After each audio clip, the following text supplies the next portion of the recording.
तो हेलो दोस्तों, कैसे हैं आप लोग। मैं हूं अंकुर और स्वागत है आपका मेरे और आपके अपने चैनल सीबीजे एक्सप्लेन्स में। दोस्तों, जैसा कि आप लोग समझ ही गए होंगे कि मैंने इस चैनल का नाम सीबीजे एनिमे से चेंज करके सीबीजे एक्सप्लेन्स कर दिया है। चैनल का नाम चेंज करने के पीछे काफ़ी सारे रीजंस हैं, पर मेन रीज़न ये है कि मैं सीबीजे एक्सप्लेन्स पर एनिमे से रिलेटेड कंटेंट नहीं डाल पा रहा था।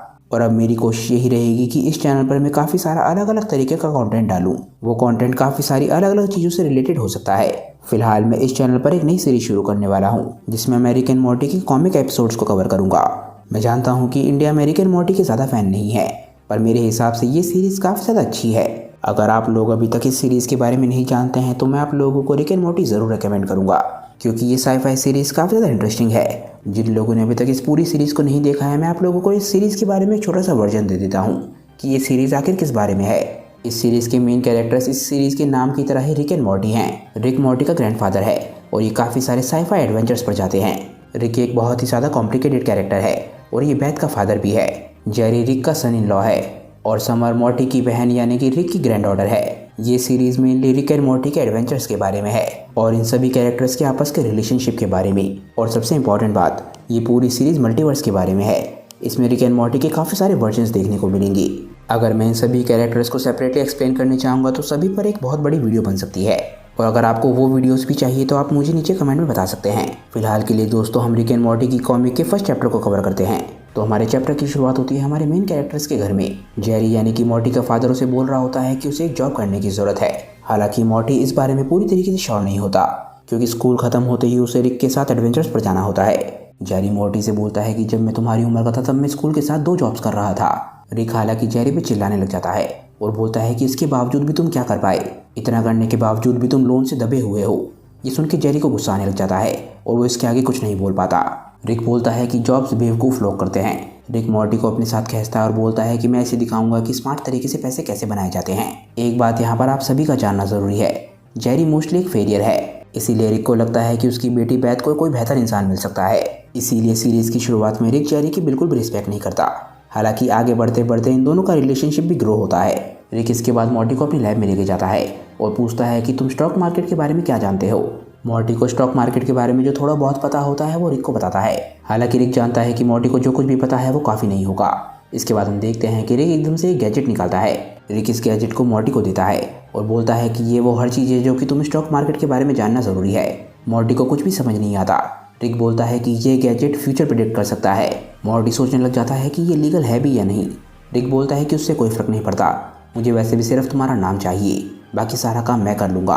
पर दोस्तों, आप लोग इस डिवाइस को याद रखिएगा, क्योंकि आगे जाके इस डिवाइस के बारे में कुछ बहुत ज़्यादा डार्क रिवील होगा। मॉर्टी रिक की स्पेसशिप में बैठता है और वो लोग एडवेंचर के लिए निकल जाते हैं। रिक मॉर्टी को लेकर स्पेस में कहीं पर जाता है। एक तरीके से आप कह सकते हैं कि रिक मॉर्टी को यहाँ पर रजिस्ट्रेशन के लिए लाया है, बेसिकली उसके स्टॉक ब्रोकर लाइसेंस के लिए। रिक मॉर्टी को बताता है कि उसका यहाँ पर आना अलाउड नहीं है। तभी एकदम से रिक को कोई आवाज़ मारता है। इस कैरेक्टर का नाम होता है प्रोफेसर टॉक और ये टाइम को लेकर ही जोक मारता रहता है। उन सभी जोक्स को समझने के लिए ये स्टोरी आप लोगों को इंग्लिश में पढ़नी पड़ेगी, क्योंकि हिंदी में वो जोक्स बनेंगे नहीं। रिक शुरुआत से ही इस शख्स को बिल्कुल भी पसंद नहीं करता। ऐसा लगता है कि इन दोनों की कोई हिस्ट्री है। ये शख्स बोलता है कि रिक, तुम्हारा यहाँ पर आना अलाउड नहीं है, तुम्हें पता है ना ऐसा क्यों है। मुझे शायद पता है। रिक बोलता है, नहीं, तुम्हें नहीं पता।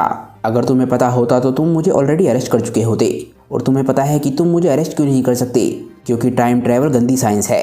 टाइम ट्रैवल कभी भी सेंस नहीं बनाता, क्योंकि वो हमेशा ही एक पैराडॉक्स में होता है। दोस्तों, आप लोगों ने नोटिस कर लिया होगा कि टाइम ट्रैवल अभी तक कहीं पर भी मेंशन नहीं हुआ था और रिक इस बारे में पहली बार मेंशन कर रहा है, तो ये भी इंपॉर्टेंट होगा, इस बात को भी ध्यान रखिएगा। प्रोफेसर टॉक एकदम से खुश हो जाता है, क्योंकि रिक ने गलती से एक्सेप्ट कर लिया कि उसने कुछ गड़बड़ करी थी। पर रिक अभी तक इरिटेट हो चुका है और इसलिए वो मॉर्टी को लेकर वहाँ से चला जाता है। पर प्रोफेसर टॉक बोलता है कि मैं तुम पे नज़दीकी नज़र रखूंगा। रिक मॉर्टी को लेकर रजिस्ट्रेशन के लिए काउंटर पर लेकर जाता है। मॉर्टी शुरुआत में थोड़ा बहुत घबराने लग जाता है, पर रिक हमेशा की तरह उसे मना लेता है, ये बोलकर कि अगर वो ऐसा नहीं करेगा तो उसके फादर उसका पीछा नहीं छोड़ेंगे।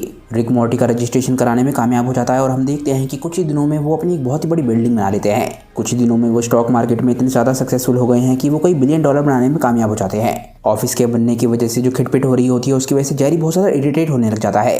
बेथ जेरी को समझाने की कोशिश करती है कि उसका बेटा अच्छा कर रहा है तो उसे ज़्यादा डंगे नहीं डालने चाहिए। पर इस सीरीज़ में आप नोटिस करोगे कि जेरी एक टिपिकल फादर की तरह नहीं है।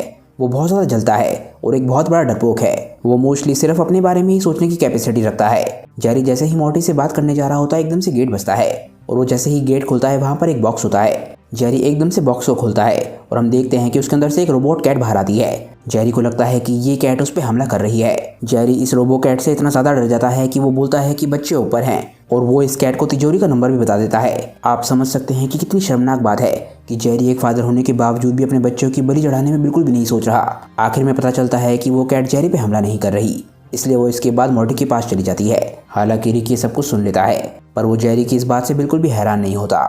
शायद आप लोग अब समझ गए होंगे कि वो जेरी को क्यों पसंद नहीं करता। जेरी रिक से बोलता है कि वो हार मानता है, उसे अपने बेटे को नहीं बोलना चाहिए था कि उसे नौकरी करने की जरूरत है, तो प्लीज रिक जाके मॉर्टी को समझाए। रिक बोलता है कि वो इस बारे में सोचेगा। तभी हम देखते हैं कि प्रोफेसर टॉक भी वहाँ पर आ जाते हैं और जेरी से बोलते हैं कि लगता है हम दोनों की सोच एक जैसी है और हम दोनों एक दूसरे को मदद कर सकते हैं।